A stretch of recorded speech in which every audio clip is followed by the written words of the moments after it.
ఇప్పుడు మీతో ఒక burning question in our OPD అంటే మా ఓపీడీలోకి వాక్ చేసేటప్పుడు పేషెంట్ చాలా డిస్హార్టన్గా వాక్ చేస్తారు. ఎందుకు అంటే ఐవీఎఫ్ 2 సార్లు చేసుకున్నాం మేడం, 3 సార్లు చేసుకున్నాం అయినా ఫెయిల్ అయింది. అసలు ఇప్పుడు ఏం చేయాలి మేము?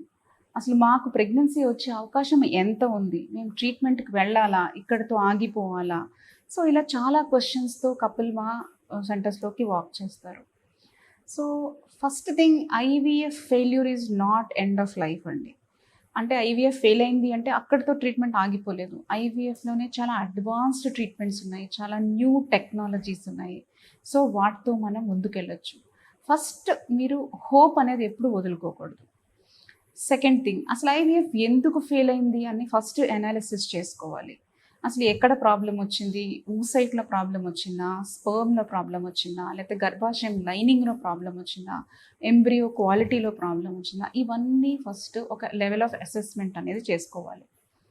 సో, ఫస్ట్ ఊసైట్ క్వాలిటీలో ప్రాబ్లమ్ ఉన్న ఐవీఎఫ్ ఫెయిల్యూర్ అవుతుంది. సో, దాన్ని ఇంప్రూవ్ చేసుకోవడానికి మనం ఏం చేయగలము? ఏమి యూజ్ చేసుకోగలము? ఏమి ప్రికాషన్స్ తీసుకోవాలి? దాన్ని చూసుకుని ముందుకెళ్ళాల్సి ఉంటుంది. నెక్స్ట్ స్పెర్మ్ డీఎన్ఏ ఫ్రాగ్మెంటేషన్స్ అవి స్పెర్మ్ హెల్త్, స్పెర్మ్ విషయంలో ఏమైనా ప్రాబ్లమ్స్ ఉన్నాయా? అవి ఎందుకు కలుగుతున్నాయి? సో, ఒకవేళ లైఫ్ స్టైల్ మోడిఫికేషన్స్ చేసుకోవాలి అంటే అందులో లైఫ్ స్టైల్ మోడిఫికేషన్స్ చేసుకుని మనం ముందుకెళ్ళాల్సి ఉంటుంది. సో, ఇదంతా ఓకే ఉంది. ఎంబ్రియో అనేది ఫార్మ్ అయింది. ఎంబ్రియో చూడ్డానికి morphological grading of embryo good quality ఉంది. అయినా ఫెయిల్ అయ్యింది.